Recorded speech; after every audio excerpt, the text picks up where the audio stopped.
As a Man Thinketh by James Allen. Introduction. This little volume, the result of meditation and experience, is not intended as an exhaustive treatise on the much written upon subject of the power of thought. It is suggestive rather than explanatory, its object being to stimulate men and women to the discovery and perception of the truth that they themselves are makers of themselves, by virtue of the thoughts which they choose and encourage, that mind is the master weaver, both the inner garment of character and the outer garment of circumstance, and that, as they may have hitherto woven in ignorance and pain, they may now weave in enlightenment and happiness. James Allen. Chapter 1. Thought and Character. The saying, "As a man thinketh in his heart, so is he," not only embraces the whole of your being, but it is so comprehensive as to reach out to every condition and circumstance of your life. You are literally what you think, your character being the complete sum of all your thoughts. As the plant springs from, and could not be without, the seed, so every one of your acts springs from the hidden seeds of your thought, and could not have appeared without them. This applies to the acts you call spontaneous as well as to those acts you deliberately choose. Act is the blossom of thought, and joy and suffering are its fruit. Thus do you gather in the sweet or bitter fruits of your own inward thoughts. You become what you become because of natural law. Cause and effect are as absolute and consistent in the hidden realm of thought as in the world of visible and material things. Thought appears to be hidden, but thought and spirit are actually made of matter. All thought is matter, but it is more fine or pure, and now can only be discerned by purer eyes. We usually cannot see it now, but when our bodies are purified, we shall see that it is all matter. A noble and godlike character is not a thing of favor or chance. Such a character is the natural result of continued effort in right thinking. You can create a godlike character through long-cherished association with godlike thoughts. A cowardly or savage character, by the same process, is the result of the continued harboring of groveling thoughts. You create your own success or failure.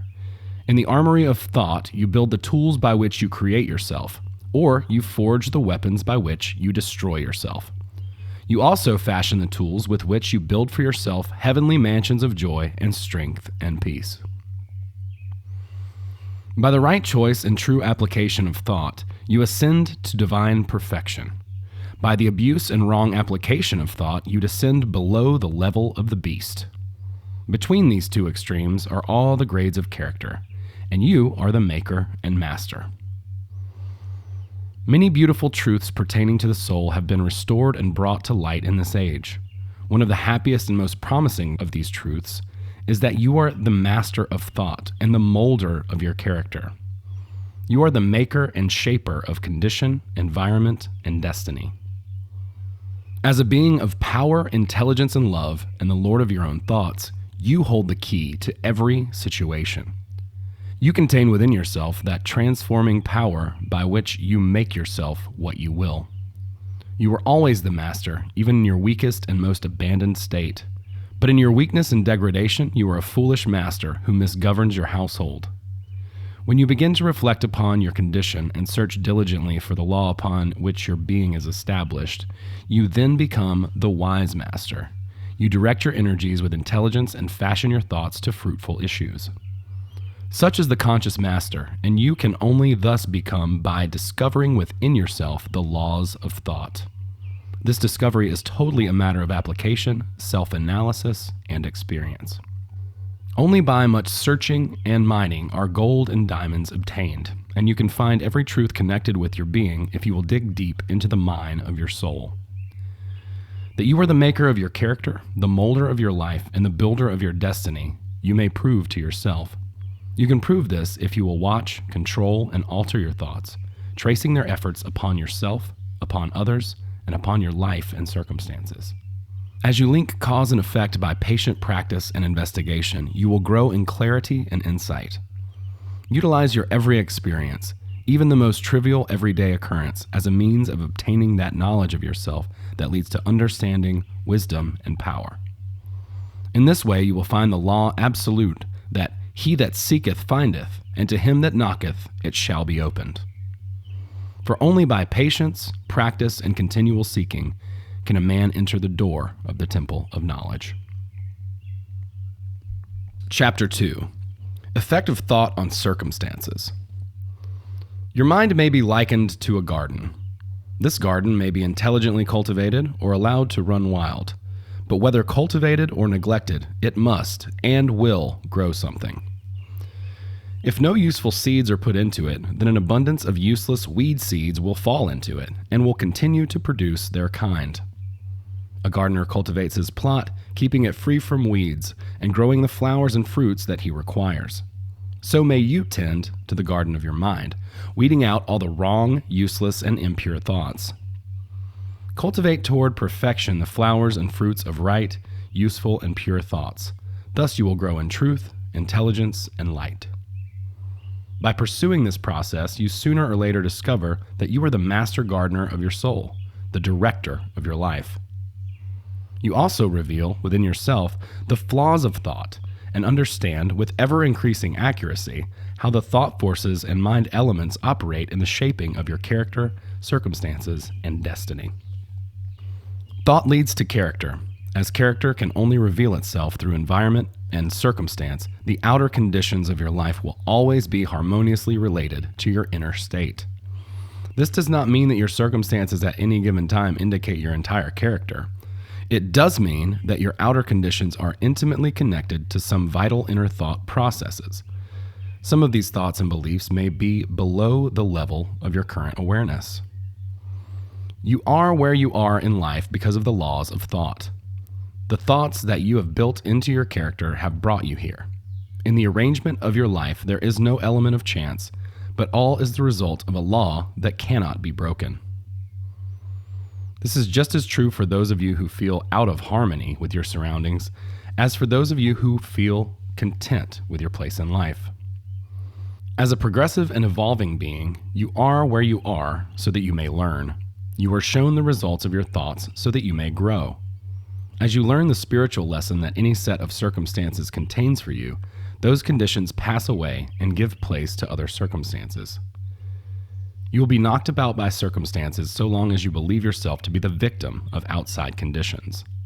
But when you realize that you are a creative power and that you may command the hidden soil and seeds of your being out of which circumstances grow, then you become your rightful master. You know that circumstances grow out of thought if for any length of time you have practiced thought control. You know this because you have seen for yourself that the change in your circumstances has been in exact proportion to your changed mental condition. You will find that when you earnestly apply yourself to remedy the defects in your character, you will make swift progress. You will eliminate many bad habits and establish a powerful foundation for success. Your soul attracts that which it secretly desires. Yes, you attract that which you love, and also that which you fear. You reach the height of your cherished dreams.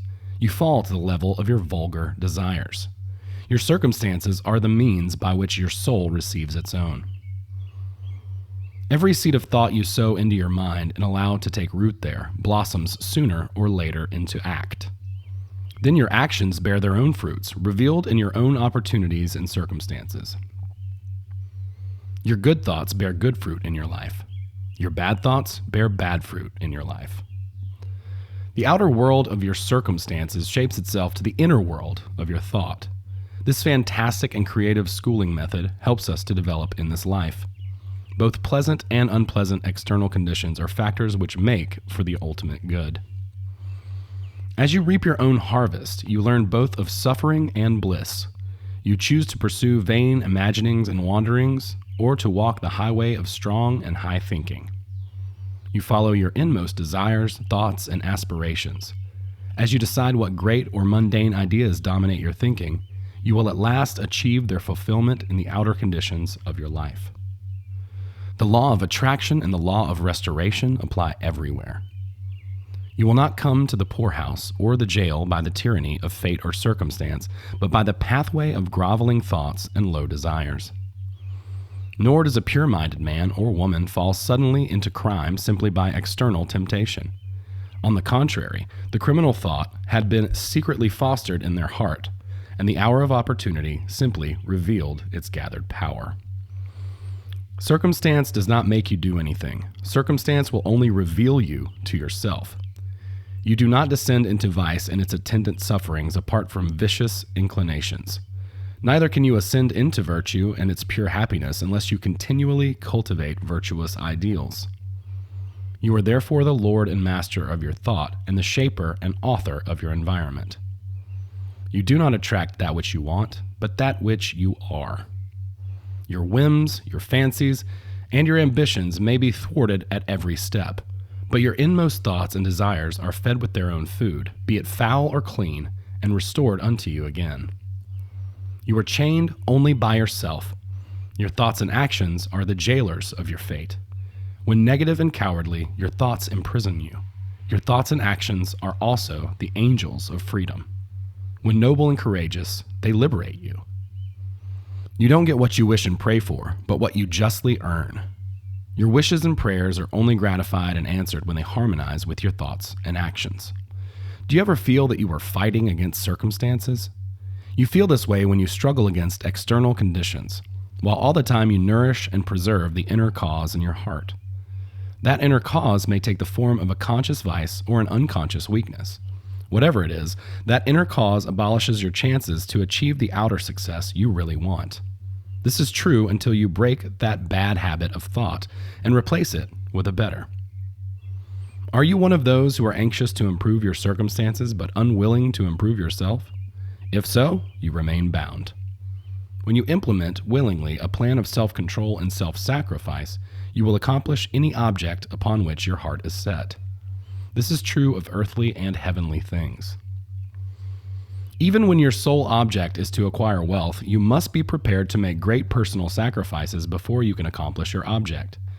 This is much more so when you would realize a strong and well-poised life. It may be pleasing to our human vanity to believe that we suffer because of our virtue. However, not until you have eliminated every bitter or impure thought from your soul can you really know that you suffer because of your good qualities rather than your bad qualities. Long before you have reached that point of supreme perfection, you will have discovered the great law working in your mind and in your life. This great law, which is absolutely just, brings back good for good and evil for evil. You will then know, looking back upon your past ignorance and blindness, that your life is, and always was, justly ordered. You will then know that all your past experiences, good and bad, were simply the fair and just restoration of this great law. Good thoughts and actions can never produce bad results. Bad thoughts and actions can never produce good results. This is only saying that nothing can come from corn seeds but corn, and nothing from weed seeds but weeds. People tend to understand this law in the natural world and work with it, but few understand it in the mental and moral world, even though its operation there is just as simple and clear. If you don't understand this law of returning good for good and evil for evil, then you won't cooperate with it. Suffering is always the effect of wrong thought in some direction. It is an indication that your thinking is out of harmony with your true self and with the law of your being. The sole and supreme use of suffering is to purify and to burn out all that is useless and impure. Suffering ceases for those who are pure. There could be no object in burning gold after the impurities have been removed. A perfectly pure and enlightened being could not suffer. Painful circumstances are the result of your own mental inharmony. Blessed circumstances are the result of your own mental harmony. Blessedness, not material possessions, is the measure of right thought. Wretchedness, not lack of material possessions, is the measure of wrong thought. You may be cursed and rich, and you may be blessed and poor. Blessedness and riches are only joined together when your riches are rightly and wisely used. You only descend into wretchedness when you regard your lot as a burden unjustly imposed. Poverty and indulgence are the two extremes of wretchedness. They are both equally unnatural and the result of mental disorder. You are not rightly conditioned until you are a happy, healthy, and prosperous being. Happiness, health, and prosperity are the result of a harmonious adjustment of your inner life with your outer life and your surroundings. You only begin to be powerful when you cease to whine and revile and start to search for the hidden justice that regulates your life. And you adapt your mind to this eternal law of cause and effect. You cease to accuse others as the cause of your condition. You build yourself up in strong and noble thoughts and cease to kick against circumstances. You begin to use conditions as aids to your more rapid progress and as a means of discovering the hidden powers and possibilities within yourself. Law, not confusion, is the dominating principle in the universe. Justice, not injustice, is the soul and substance of life. Righteousness, not corruption, is the molding and moving force in the spiritual government of the world. When you follow these laws, you have only to right yourself to find that the universe is right. As you put yourself right, you will find that as you alter your thoughts towards things and other people will alter toward you. You can prove this truth to yourself simply by trying it out in your life. I challenge you to put it into practice today. When you radically alter your thoughts, you'll be astonished at the rapid transformation it will effect in the material conditions of your life. You may imagine that thought can be kept secret, but it cannot. Thought rapidly crystallizes into habit, and habit solidifies into circumstance. The fine matter of thought really does crystallize into the denser matter of the material world. Here are some examples to think about. Lustful thoughts crystallize into habits of drunkenness and sensuality. These habits then solidify into circumstances of destitution and disease. Impure thoughts crystallize into weak and confusing habits. These habits then solidify into distracting and adverse circumstances. Thoughts of fear and indecision crystallize into timid and cowardly habits. These habits solidify into circumstances of failure and poverty. Lazy thoughts crystallize into habits of dirtiness and dishonesty. Then these habits solidify into circumstances of foulness and betrayal. Hateful and condemning thoughts crystallize into habits of accusation and violence. These habits solidify, manifesting circumstances of injury and persecution. Selfish thoughts of all kind crystallize into habits of self-seeking. These habits of selfishness solidify into painful circumstances. On the other hand, beautiful thoughts of all kinds crystallize into habits of grace and kindness. Then these kind habits solidify into pleasant and sunny circumstances. Pure thoughts crystallize into habits of moderation and self-control. These habits solidify into restful circumstances of serenity and peace. Thoughts of courage and decision crystallize into strong and decisive habits. These habits then solidify into circumstances of success and freedom. Energetic thoughts crystallize into habits of cleanliness and industry. These habits solidify into circumstances of beauty and achievement. Gentle and forgiving thoughts crystallize into tender habits. These habits then solidify into safe and protective circumstances. Loving thoughts crystallize into warm and charitable habits. These habits solidify into circumstances of abiding prosperity and true riches.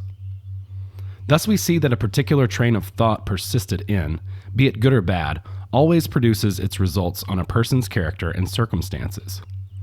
You may not directly choose your circumstances. However, you can choose your thoughts, and so indirectly, yet surely, shape your circumstances.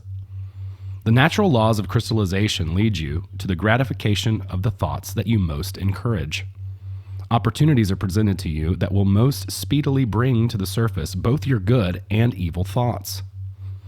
When you cease from your sinful thoughts, the entire world will soften towards you and be ready to help you. When you put away your weakly and sickly thoughts, opportunities will spring up on every hand to aid your strong resolve. When you encourage good thoughts, you will press forward to greater peace, freedom, and abundance. The world is your kaleidoscope, the varying combinations of colors that at every succeeding moment it presents to you are the exquisitely adjusted pictures of your ever-moving thoughts. Chapter 3. Effects of Thoughts on Health and Body.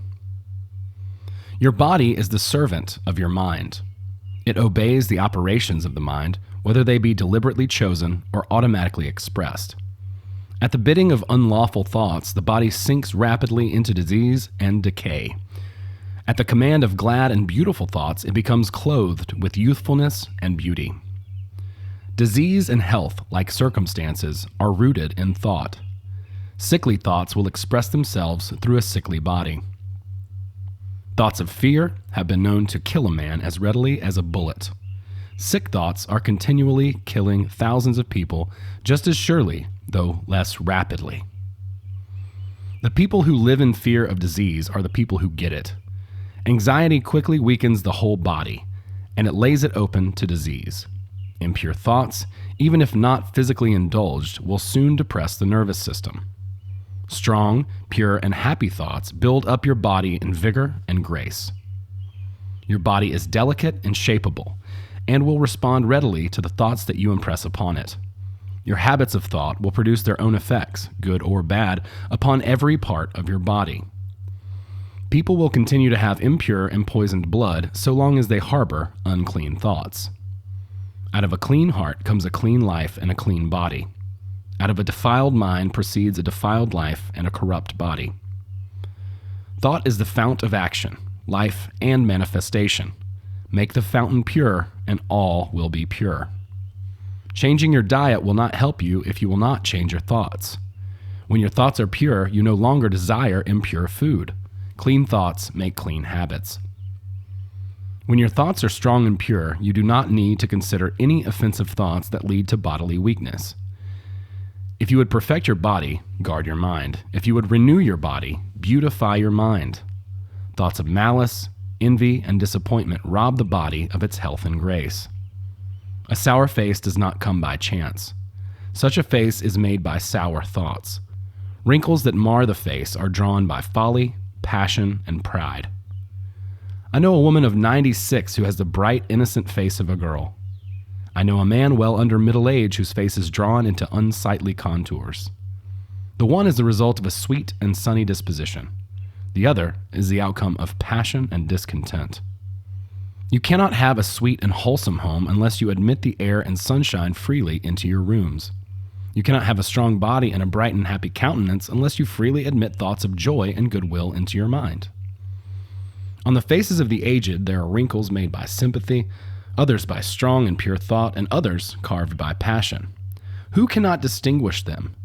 With those who have lived righteously, age is calm, peaceful, and softly mellowed, like the setting sun. I have recently seen a philosopher on his deathbed. He was not old except in years. He died as sweetly and peacefully as he had lived. There is no physician like a cheerful thought for dissipating the ills of the body. There is no comforter to compare with goodwill for dispersing the shadows of grief and sorrow. To live continually in thoughts of ill will, cynicism, suspicion, and envy is to be confined in a self-made prison. But to think well of all, to be cheerful with all, and to patiently learn to find the good in all, lead you to the very portals of heaven. To dwell day by day in thoughts of peace toward every creature will bring you abounding peace. Chapter 4. Thought and Purpose. Until thought is linked with purpose, there is no intelligent accomplishment. Do you allow your ship of thought to drift upon the ocean of life? Aimlessness is a vice, and such drifting must not continue if you want to avoid failure and destruction. They who have no central purpose in their life fall an easy prey to petty worries, fears, troubles, and self-pitying. These are all indications of weakness, and they lead, just as surely as deliberately planned sins, though by a different route, to failure and loss. These are all indications of weakness, and they lead, just as surely as deliberately planned sins, though by a different route, to failure and loss. Weakness cannot persist in a power-oriented universe. You should conceive of a legitimate purpose in your heart and set out to accomplish it. You should make this purpose the centralizing point of your thoughts. It may take the form of a spiritual ideal, or it may be a worldly object, according to your choosing. Whichever it is, you should steadily focus your thought forces upon the object you have set out for yourself. You should make this purpose your supreme duty and should devote yourself to its attainment. Do not allow your thoughts to wander away into passing fancies or vain imaginings. This is the royal road to self-control and true concentration of thought. Even if you fall again and again to accomplish your purpose, as you must until weakness is overcome, you will gain strength of character. This new strength will be the measure of your true success, and this will form a new starting point for future power and triumph. If you are not yet prepared to take on a great purpose, then fix your thoughts upon the faultless performance of your duty. Do your job well, no matter how insignificant your tasks may appear. Only in this way can your thoughts be gathered and focused, and your power and energy be developed. Once this is done, there is nothing that you may not accomplish. Believe the truth that strength can only be developed by effort and practice. Once you understand this truth, you will begin to achieve your dreams. By adding effort to effort, patience to patience, and strength to strength, you will never cease to develop and will at last grow divinely strong. As the physically weak man can make himself strong by careful and patient training, so the man of weak thoughts can make them strong by exercising himself in right thinking. To put away aimlessness and weakness, and to begin to think with purpose, is to enter the ranks of those strong ones who only recognize failure as one of the pathways to attainment. Having conceived your purpose, you should mentally mark out a straight pathway to its achievement, looking neither to the right nor left. Throw out your doubts and fears. Shakespeare said, "Our doubts are traitors, and make us lose the good we oft might win, by fearing to attempt." Thoughts of doubt and fear can never accomplish anything. They always lead to failure. Purpose, energy, and your power of action all cease when doubt and fear creep in. The will to do springs from the knowledge that we can do. Doubt and fear are the great enemies of knowledge, and if you do not slay them, you thwart yourself at every step. When you conquer doubt and fear, you have conquered failure. Your every thought is allied with power, and all your difficulties are bravely met and overcome. Thought allied fearlessly to purpose becomes creative force. When you know this, you are ready to become something higher and stronger than a bundle of wavering thoughts and fluctuating sensations. You then become the conscious and intelligent wielder of your mental powers. Chapter 5. The Thought Factor in Achievement. All that you achieve and all that you fail to achieve is the direct result of your own thoughts. In a justly ordered universe, individual responsibility must be absolute. The laws of attraction, restoration, and cause and effect must all maintain perfect balance. If not so, the universe would destroy itself. Your weakness and strength, purity and impurity are your own responsibility. Your external conditions are brought about by yourself and not by another. Only you can choose to alter your thoughts and your circumstances. Your sufferings and your happiness are created from within. As you think, so you are. As you continue to think, so you remain. A strong person cannot help a weaker unless that weaker is willing to be helped. And even then, the weak person must choose to become strong. You must, by your own efforts, develop the strength that you admire in another. Only you can make the change. Some men think, many men are slaves because one is an oppressor. Let us hate the oppressor. Other men think, one man is an oppressor because many are slaves. Let us despite the slaves. The truth is that oppressor and slaves cooperate with each other in ignorance. While seeming to afflict each other, they are really only afflicting themselves. A perfect love, seeing the suffering that both states entail, condemns neither. A perfect compassion embraces both oppressor and oppressed.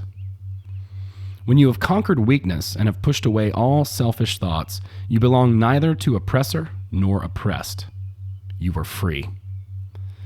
You can only rise, conquer, and achieve by lifting up your thoughts. You can only remain weak, hopeless, and miserable by refusing to lift up your thoughts.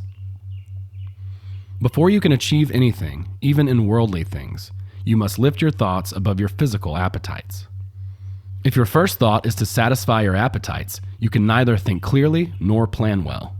You cannot find and develop your latent resources and will fail in any undertaking. Until you begin to control your thoughts, you are not in a position to control affairs and to adopt serious responsibilities. You will reap neither progress nor achievement without sacrifice. Your worldly success will come by the measure that you sacrifice your carnal thoughts. Fix your mind on the development of your plans, strengthen your resolution, and attain self-reliance. The higher you lift your thoughts, the greater will be your success. The greater you focus your energy, the more enduring will be your achievements. The universe does not favor the greedy or the dishonest, although on the mere surface it may sometimes appear to do so. The universe helps the honest and the virtuous. All the great teachers of the ages have declared this in varying ways. To prove it and to know it, a man has but to persist in making himself increasingly virtuous by lifting his thoughts. Intellectual achievements are the result of thought consecrated to the search for knowledge or for the beautiful and true in nature. They are the natural outgrowth of long and patient effort and of pure and unselfish thoughts. Spiritual achievements are the fruits of holy desires. Live constantly in the pondering of noble and lofty thoughts. When you dwell upon all that is pure and selfless, you will, as surely as the sun reaches its zenith, become wise and noble in character and rise into a position of influence and blessedness. Achievement of any kind is the crown of effort. By the aid of self-control, resolution, purity, righteousness, and well-directed thought, you will ascend. By the aid of lust, laziness, impurity, corruption, and confusion of thought, you will descend. Some people rise to high success in the world and again descend into weakness and wretchedness. They do this by allowing arrogant, selfish, and corrupt thoughts to take possession of their minds. Victories attained by right thought can be maintained only by consistent effort. Many give up when success is nearly attained and rapidly fall back into failure. All achievements, whether in the business, intellectual, or spiritual world, are the result of definitely directed thought. The same law governs all success. The only difference is in the object of attainment. He who would accomplish little needs sacrifice little. He who would achieve much must sacrifice much. He who would attain highly must sacrifice greatly. Chapter 6. Visions and Ideals. The dreamers are the saviors of the world. As the visible world is sustained by the invisible, we are nourished by the beautiful visions of our dreamers. Do not forget your dreams. Do not let their ideals fade and die. Protect your dreams, for your dreams are the realities that you shall one day see and know. Composer, sculptor, painter, poet, prophet, sage. These are the makers of the afterworld. They are the architects of heaven. The world is beautiful because they have lived. Without them, we will all perish. Cherish your beautiful vision and the lofty ideal in your heart, and you will one day realize it. Columbus cherished a vision of another world, and he discovered it. Copernicus fostered the vision of heavens full of worlds and a wider universe, and he revealed it. Buddha beheld the vision of a spiritual world of stainless beauty and perfect peace, and he entered into it. Treasure your visions. Cling to your ideals. Nurture the music that stirs in your heart and the beauty that forms in your mind. Hold dear the loveliness that drapes your purest thoughts. For out of your dreams and ideals will grow a delightful and heavenly environment. If you but remain true to them, your world will at last be built. To desire is to obtain. To aspire is to achieve. Shall your lowest desires receive full gratification and your purest dreams starve for lack of nourishment? No, this is not the case for you. Nourish and feed and protect your visions. Ask and receive. Dream lofty dreams, and as you dream, so shall you become. Your vision is the promise of what you shall one day be. Your ideal is the prophecy of what you shall at last unveil. The greatest accomplishment was at first and for a time a dream. The oak sleeps in the acorn. The bird waits in the egg, and the highest vision of a soul a waking angel stirs. Dreams are the seedlings of realities. Your circumstances may be disagreeable, but they shall not remain so if you only perceive an ideal and strive to reach it. You can't travel within and stand still without. Consider the example of a youth hard-pressed by poverty. He is confined long hours in an unhealthy workshop. He is unschooled and lacking all the arts of refinement. However, he dreams of better things. He thinks of intelligence, of education, of grace and beauty. He conceives of and mentally builds up an ideal condition of life. A wider vision takes possession of him. Desires to achieve these dreams urge him to action. He uses all his spare time and resources to develop his increasing powers and abilities. Very soon his mind expands so much that the workshop can no longer hold him. His disagreeable living conditions become so out of harmony with his mindset that they fall out of his life. New conditions manifest that fit the scope of his expanding powers. Years later, we see this youth as a grown man. We find him a master of certain forces of the mind. He exerts worldwide influence and obtains almost unequaled power. In his hands, he holds the cords of gigantic responsibilities. He speaks, and lives are changed. Men and women hang upon his words and remold their characters. He has become the vision of his youth. He has become one with his ideal. And you too will realize the vision, and not just the idle wish, of your heart. Your vision may be ugly or beautiful or a mixture of both. You will always gravitate toward that which you secretly most love. Into your hands will be placed the exact results of your own thoughts. You will receive that which you earn. You will get no more and no less than the law of restoration requires. Whatever your present environment may be, you will fall, remain, or rise with your thoughts, your vision, your ideal. You will become as small as your controlling desire. You will become as great as your dominant aspiration. The thoughtless, the ignorant, and the lazy, seeing only the results of hard mental training, talk of luck, of fortune, and chance. Seeing a man grow rich, they say, "How lucky he is!" Observing another become skilled intellectually, they exclaim, "How highly favored she is!" And noting the saintly character and wide influence of another, they remark, "How chance helps her at every turn!" They do not see the trials and failures and struggles that these people have encountered in order to gain their experience. They have no knowledge of the sacrifices they have made. They do not consider the brave efforts they have put forth or the faith they have exercised. They do not see the obstacles they have overcome to realize the vision of their heart.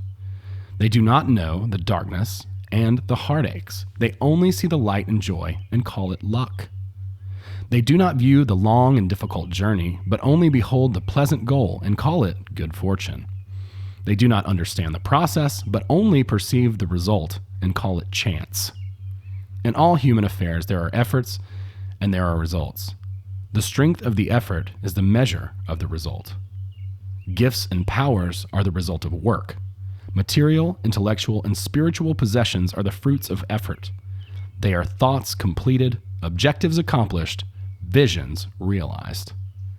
You will build your life by the vision you glorify in your mind. You will become the ideal you enthrone in your heart. Chapter 7, Serenity. Calmness out of mind is one of the beautiful jewels of wisdom. It is the result of long and patient effort and self-control. When you have calmness of mind, you have more than ordinary knowledge of the laws and operations of thought. You become calm in the measure that you understand yourself as a thought-evolved being. As you see ever more clearly the internal relations of things by the action of cause and effect, you cease to fuss, fume, worry, and grieve. You remain poised, steadfast, and serene. When you are calm, you know how to govern yourself and know how to adapt yourself to others. And they, in turn, reverence your spiritual strength. They feel that they can learn from you and rely upon you. The more tranquil you become, the greater is your success, your influence, and your power for good. No matter what your vocation, your prosperity will increase as you develop a greater self-control and equanimity.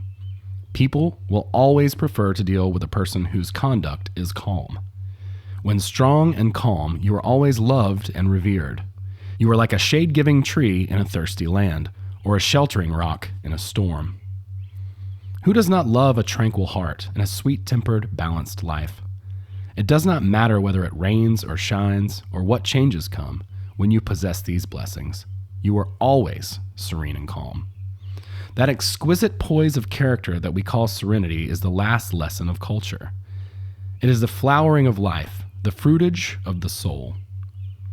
Serenity is as precious as wisdom and more desirable than fine gold. A serene life is much more important than money. How many people we know who sour their lives, who ruin all that is sweet and beautiful by explosive tempers. They destroy their poise of character and ruin their health. So many people ruin their lives and spoil their happiness by lack of self-control. You can choose to live above this. How few people we meet in life who are well-balanced, who have that exquisite poise which is characteristic of the finished character. When you are wise, your thoughts are controlled and purified. Then you make the winds and the storms of the soul obey. Tempest-tossed souls, wherever you may be, know this. In the ocean of life, the isles of blessedness are smiling, and the sunny shore of your ideal awaits your coming. Keep your hands firmly upon the helm of thought. In the core of your soul reclines the commanding master.